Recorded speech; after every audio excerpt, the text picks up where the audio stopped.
Same lang din yung nandoon. Yung laman nun. Ay, Kasi nga ganyan siya. yung labas na mismo gan madumi talaga. Or pag na-stock.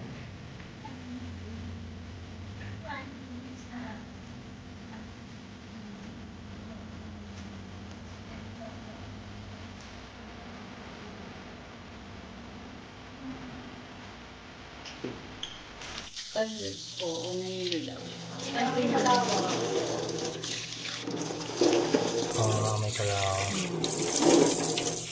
May time na kulay red dumalabas siya madumi. Oo, dilaw na dilaw kasi sa yung nagmumula sa ano. Doon sa pump mismo. Oo, sa pump.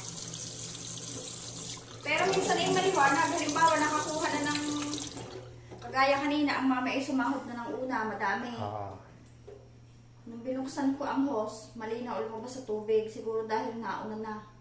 Nag-flash Ito na sir siya. yung sa toilet naman. Ito kasi direct siya sa deep well. Yan din yung iisa. Ito. Ang ano dito kasi kumakapit siya sa tiles. Ngayon medyo okay siya direct sa deep well. Madilaw siya. Pero mamaya kapag ka ano, didilaw yun eh. Tapos may oil. So yung TDS niya, ano lang, 387. Sir, coffee muna kayo. Gusto mag-coffee muna tayo. 387 ang Yan TDS. kasi kumakapit siya sa toilet Manlaw bowl, talaga. sa tiles. Kumakapit siya sa mga ano, namumula. Yun Namumula ang siya. problema. Ano po yun? Ba't gayon?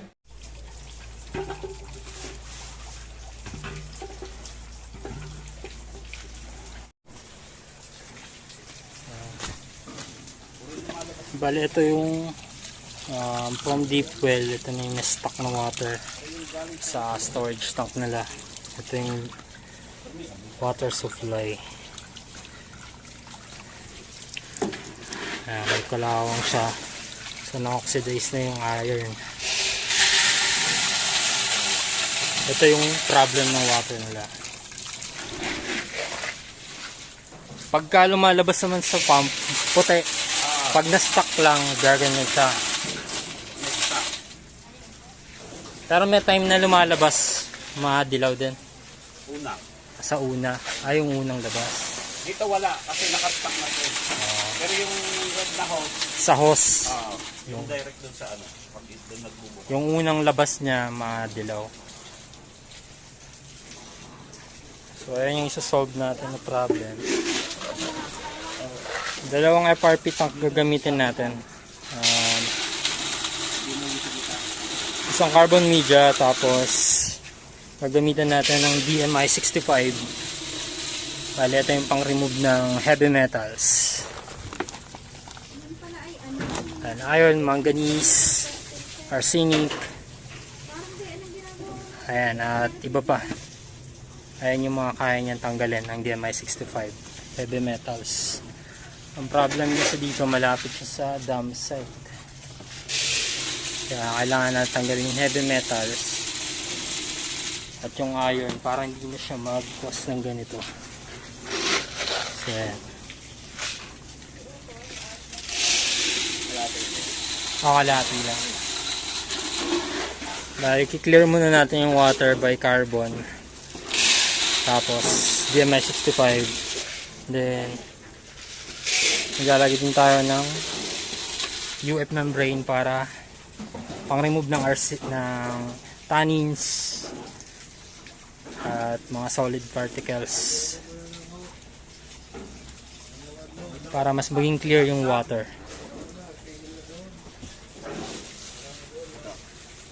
Ito mo lang yung buhangin. Dito, pebbles. Ano ba ito? Graba. Ano nandito? Graba. Graba. Graba lang dito. Tapos, ito. Ay, ito muna. Tsaka lahat to. Dito naman, pebbles, buhangin, tapos yung carbon, kalahati nun.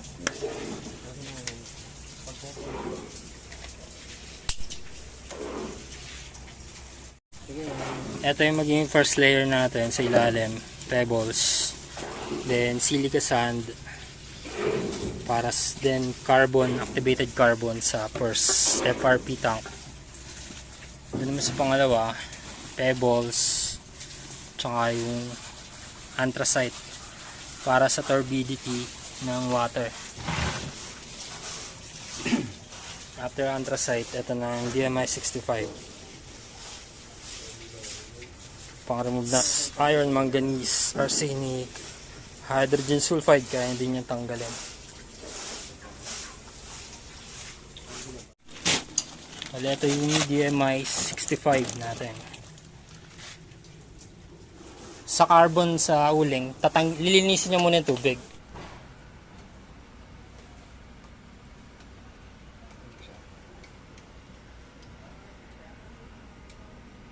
So ito na, nakakabit na natin yung carbon tsaka DMI 65. 2 stages UV tsaka ultrafiltration. Connection na lang. Malapit na tayo matapos. Tapos yung linya dito sa pressure tank.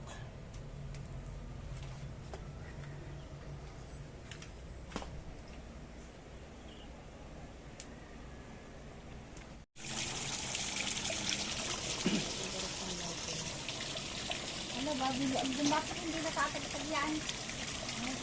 Dapat hindi na mamatay.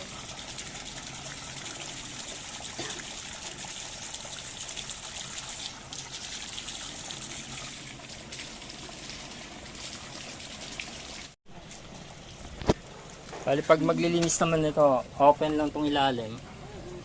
Tapos i-close to Every 3 days. every 3 days. Simulan mo sa taas. I-off muna Kasi yung ang sa taas. normal niyan, naka ano to, off. Ay, hindi. Ito naka off. Ito on. Normal niya ito on. Tapos ito off lagi. Tapos ito on lagi. Ito off. Ayun, normal niya, naka-filter kayo. Tapos every 3 days, i-open nyo to. Open. Close mo to. On mo to. Sa baba. Para walang pumasok sa bahay, labas lahat. Oo. Ano mo nga Sheila, mamaya makalimutan mo tayo kay ano natin. Ne. Sige po, pwede nyo videoan. Sir, pakiulit nga. Test.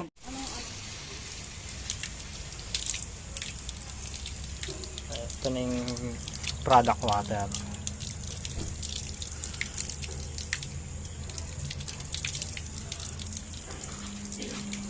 Pwede natin try yung isang puti, no? Kung Ayun po. pag nahugasan ng tubig, nagdilaw pa. Tapos, ayan.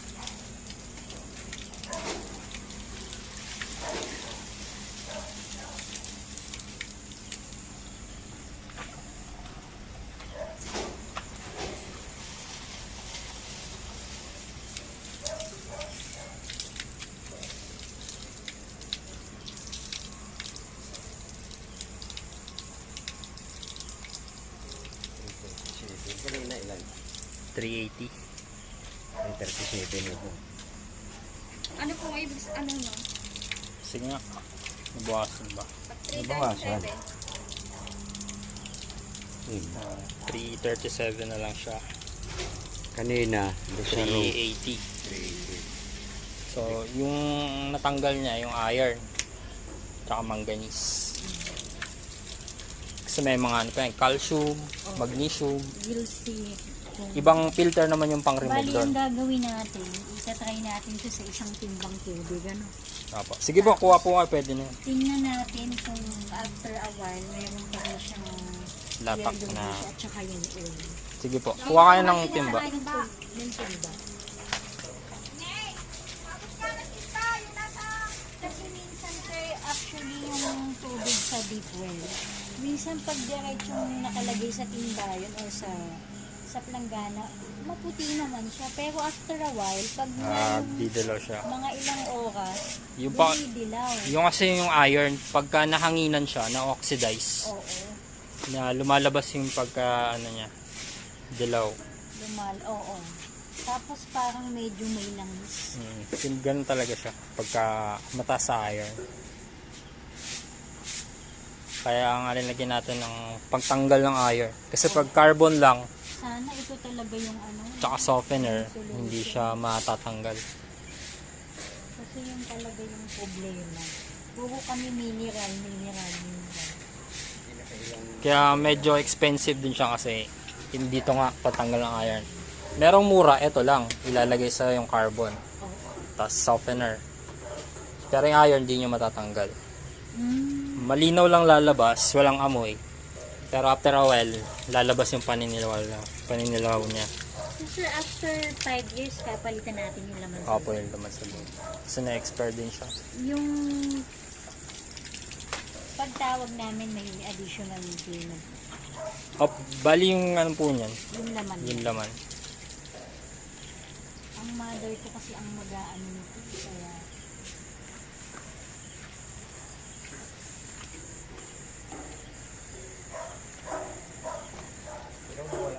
Okay, tapos na natin install yung filtration system. Bali yung carbon media, tapos yung DMI 65 na heavy metal removal. Iron, manganese,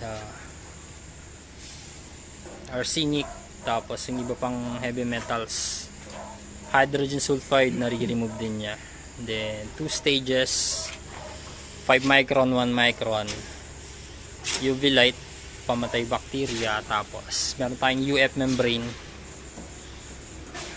ultrafiltration para mas ma-remove natin yung mga suspended particles, pati tannins kaya din yung i-remove.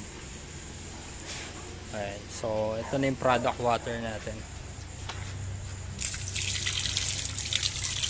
Ayan na siya, ayan na siya clear. Wala na rin siyang amoy. Yun dyan. Ayan, 286. Nabawasan kasi siya. 286 yung raw water. 234.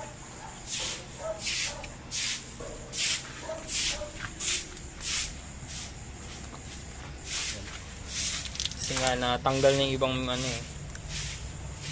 264. Hugasan mo muna, may ano pa yan.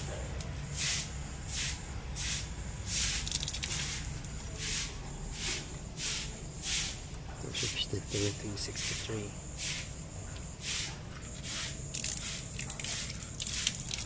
Bawasan pa rin siya.